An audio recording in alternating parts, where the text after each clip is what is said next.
do that. That's it's very true. We don't actually get to hear Ray. You just speaking. You're either singing or not making a sound at all. It's interesting to hear you speaking with the Scouse accent coming out. No, I know. Well, no, it's I'm loving the show. Like, it's a really good show. And first went to see it in the West End, and it just blew me away. So yeah, it's great to be a part of it now. Yeah, for me, I didn't know too much about it before I went into the theatre. That's the best way. That is the best way. You are right. Yeah. And I just sat there, and it didn't take long at all. Just a couple of minutes, and you're into it. And so many guys say, "Oh, my girlfriend or my wife dragged me there, and I didn't want to go because it's all pink and it's a girls' musical." But it isn't. All the guys that come end up on their feet, loving it at the end because it's such a universal, brilliant story. It's it's such a great story.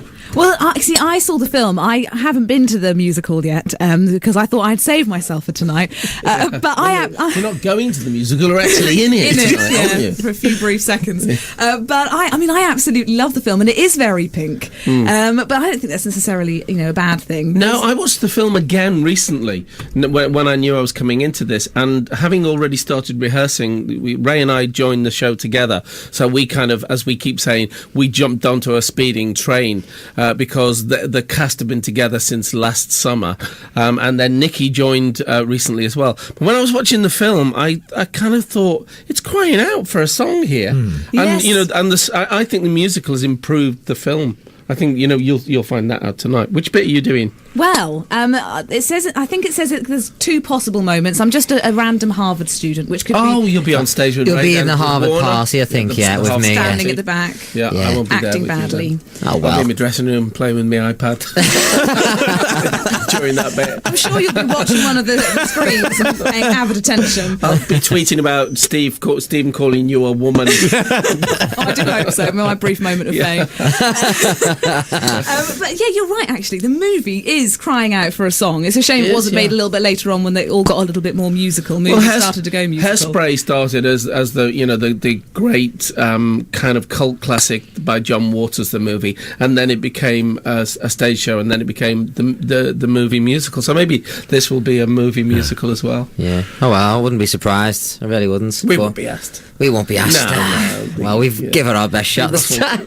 Russell Crowe and I don't know. Yeah. Well, I want to know what it's like for the pair of you when you're playing characters who the audience by nature is going to hate the characters that you're playing. An enormous disliking. Les, I'm disappointed with you with the character you're playing. I can't stand it. That's awful. I love the. Do you like that? Do you like playing? I mean, most people expect me. I've just come from. I did Peter Pan in Southampton playing cuddly Mr. Smee, and everybody knows me from Family Fortunes and putting my arm around people and let's meet the family. So it's really nice to play a character who's kind of cold and calculating. Professor Callahan is a hard-nosed Harvard lawyer and multi-billionaire law professor, successful man. So it's great to play something against type, people don't expect. And there are a few moments in the show, I won't give them away, where people go, and I love that. I love it great. too. It happens with me. Moments. Yeah, I think I do a couple of moments where people go, "Oh, horrible man." No, and I love that. Yeah, it's great. It's really different as well because it's not typical cast but it's great. It really is. And Warner's such a great role. But I know if Warner falls in love in the first half hour anyway, that's the end of the musical, isn't it? So, you don't even need an interval. It's all over and done with. So you've got to have a bit of a hard time. Well, that's the thing. That's the journey. That's what's great about the show. The journey it has and the journey it takes. People are just enthralled by the how from one end to the other, how much you're involved in it and what goes on. You were saying before that if you go to the loo, you missed such a vital. You come back and you've missed 3 days. 2 or 3 minutes away from the from the show, and you've missed a lot because it really does move so quickly. It is a fun. It's like coming back from the lavatory after seeing Titanic at the cinema. You say, where is everyone? At least with that, you know how it ends. Yeah. How do you do? You don't want to spoil it for anyone. And what I liked last night as well, the appreciation from the canine lovers in the audience. There's a looking forward to that. Little gasp of art. See, what's not to go wrong? Great show, loads of colours, very modern, and dogs. What can possibly go wrong? Dogs. Small dogs. Bulldogs, pink collars. and a bulldog, so not that small. Not that and a small. bulldog. She's Sharpie, who amazing. plays Do Rufus. they have like their own like little kennel dressing rooms? They have their own dressing rooms, absolutely, and they are very particular about checking the size of their dressing rooms. You know, they come They around and love look at it. ours, and they're not happy if they don't get the best dressing room. They're very... You know, people in radio, television, theatre, when we meet each other, we sort of hug and do the air kiss. Oh, my Yeah, darling. of Do course. dogs still do the same thing? I think they Opposite might do. I don't Opposite know. ends, Yeah, yeah. they sniff each other. Yeah, absolutely. Yeah. Are you worthy of this role? I was lovely. Yeah. No, it's you. John Hegley poem where he says, I met you in the park, I wanted to be your friend, so I stuck my snout up your non-barking end. Lovely poem about two dogs. I'm loving the idea of the canine riders, you know, like what they want in their dressing room. Like, oh no, I can't have any of that chomp or No, that's folio They're or so something, good. you know. They're so good, and they're so used to the environment. And like Sharpie, the bulldog, she loves it. Like she doesn't want to go walk. She doesn't want to go out. All she wants is to be in the wings with everybody fussing everybody her. else, yeah. And when she'll run on, she'll get a bit of chicken. That's her day. Like she absolutely loves Comes it. off and reads the trade papers. Sits in the dressing room and goes, darling, I think I'd be right for this role. That's definitely my next part. I just wonder after show parties whether they go along to those as well. Yeah, I don't know. definitely. I get too distracted There's by a whole dogs. riff. There's a whole comedy riff here. I feel I know. coming on. We could write a script. I always find whenever I've been, I don't know about you, Thordis, but whenever I've been to see a show like Legally Blonde where it's high energy all the way through, when you come out, you want to go and do something. Yes. But that's the thing. When I went home, I had to go home and sit there, have a cup of tea, and go to bed. Did you not get up and dance and sing and and do the do the bend actions? and snap? Bend and snap on my back. Hey, with that bright, It would have colourful been light I bend and bought snap. you. I bought him a bright, colourful light that you normally buy for 4-year-olds the last time we went to the theatre. I'm surprised you didn't take it. and Oh played it yes, down the well, audience. like, yes. Are you surprised, Alan? But I always think I want to go and do something after the show. High energy. Go out and have a couple of pints or party. What do you do at the end of the show? Do you just- Exactly that. You Go and have a couple of pints And go home. and then go home. Yeah, go Yeah. back to whichever hotel. And they're in. for the first few weeks, it's hard because you're trying to wind down on that and find your sort of level where you sit best at. But then after that, you can go home and go to sleep pretty easily. And one of the things that happens with the BBC staff is sometimes we get moved around the country. We have to go on courses. We have to stay a couple of nights here, there, and everywhere. I was wondering what accommodation and digs are like for you guys when you're on tour. The moment you walk through the front door of Everybody thinks that in show business we have grand dressing rooms. We don't because the dogs get them, and that we think that we stay in top hotels. And we Have massages every day. We Yeah, right. do that ourselves. We book our own hotels. We do our own shopping. There isn't a celebrity Asda. We we go and queue up with everybody else, and people stand there and go, "What are you doing here?" "I'm doing my shopping. I have to eat like everybody else." So it's just part What's of- in your basket? Yeah, what's in your... I got that in Sheffield last week. I got this woman saying, "Well, just checking what's in your basket. Here, talk to my friend."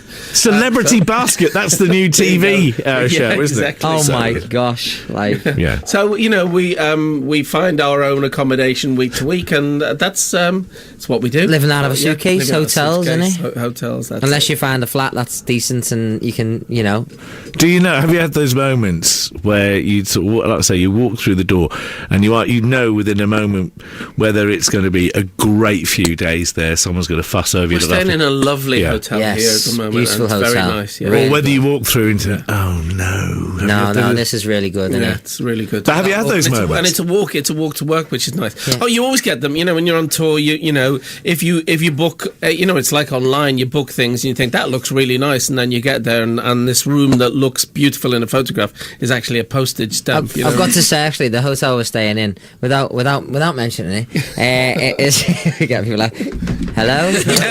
Is Ray staying here? Yeah. Is Les staying here? But when we got there, like, there was a little hamper bag, and I thought, isn't that amazing? What's that? And anyway, I got a phone call this morning at like 10 o'clock. hi there, I'm just wondering, sorry to disturb you. I was like, it's all right, love, what's up? She went, do you want any breakfast? I was like, yeah. Brought up to the room, and then she said, did you happen to see the hamper? Like, I went, oh yeah. She went, oh yeah, well, we Googled to see what you liked, and we put it in a hamper with a little card to say, welcome. That's Jaffa nice, cakes and everything. I was like, yeah, mate, I'm coming here again. I love the fact I got ginger beer. What does that mean? you're from Enid Blyton, that's what that means. Google lashings of ginger beer. They obviously thought that's what I liked. I love that it's Googleable that you like Jaffa cakes and ginger beer. You can Google it now. See? But they never did that for me at the Ramada in Ealing when I was. I want to know, when we come into work, they're on hampers of digestive biscuits. Just very briefly, the Ramada in Ealing, the last time I stayed there, because I used to live there, then moved away, but I had to stay there one night. I was about 2 in the morning. A rattle at my hotel door. So I sort of, which woke me up, and I tiptoed and looked through into the hallway through the little spy hole, and there was a naked man trying all the door handles up and down this corridor.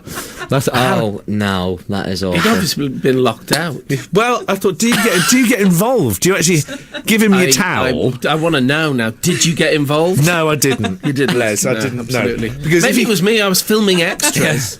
And extras! Come out the scene, edition. The scene, in the dressing room, and I lost my way back to my dressing room. Have you seen the edition? I'm really feeling like I've missed out now. I haven't seen Extras with Ricky Gervais, and I'll tell you, Les Dennis, and the bit of you two in the changing rooms where you're starkers. Absolutely. Is just. And he's sitting there playing with the light. Oh, what is this switch for? He's trying Ricky said, Annie, even Ricky said, like, it's one of his most favourite. It's very kindly said that people say it's the best episode. When you consider people, Ben Stiller and Samuel L. Jackson and Kate Winslet did that show, it's great to have an episode that fantastic. So you enjoyed it, and just being the pair of you recognised faces. I mean, Les, you've been done 30 years or more. You've been 40 years. 40 years. I did Opportunity Knocks in 1971 when I was 17 and I was still at school. So I count that as the beginning. I mean, I'd been doing talent shows and all that stuff before, but I count that as the beginning of my career. So just over 40 years. Into my 41st year, as Danny LaRue would have said. 40 years in the business.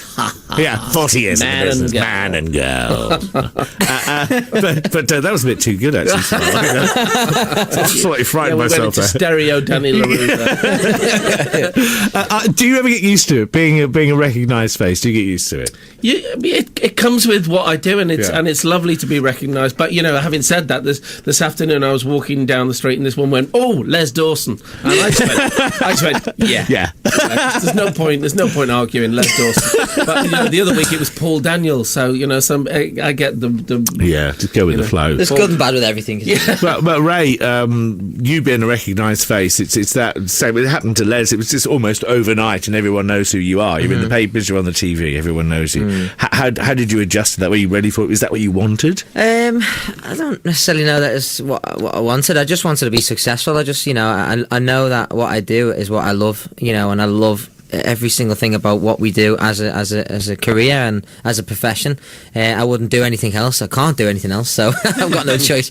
No, but I love what I do. So whatever comes with it, I'm happy with it, And it's great as well that you've moved towards the stage thing. I mean, do you have a preference when it comes to making albums and I suppose just the singing versus musicals, acting, singing? Well, the thing is, people always think like, I've just sung, but for me, I've been dancing.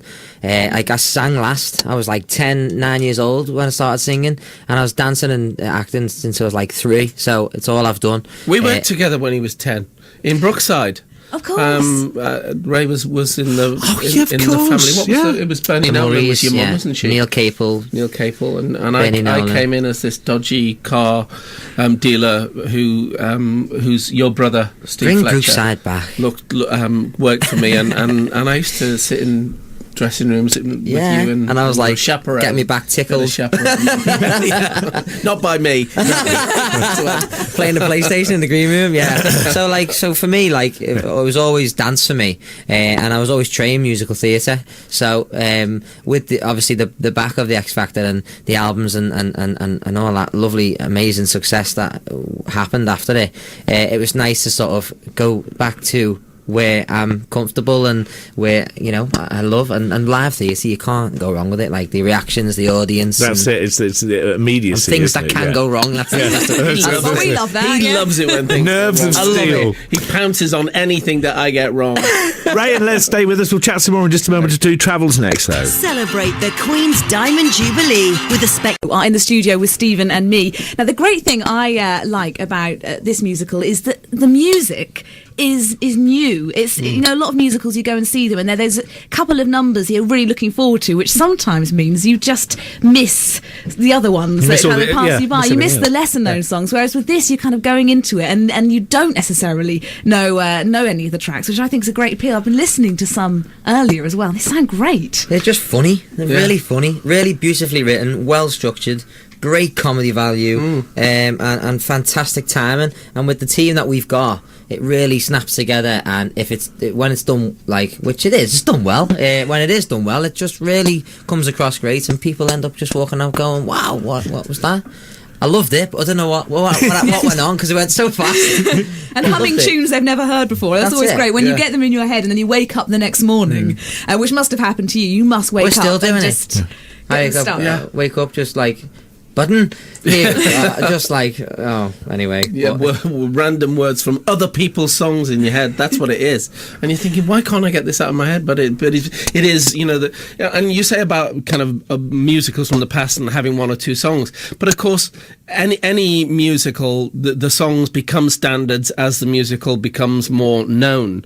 But with this show, like Hairspray, the songs drive the musical forwards. You know, and you know, my song is all about how to be a lawyer. I mean, how many times are you going to... It's certainly not going to get into I nearly said the hit parade then. Don't. No. The hit parade. The hit parade. It's not... No. It's, you know, it's a song about telling law students how to deal with law school. So that's what's great. Every song takes the story forwards.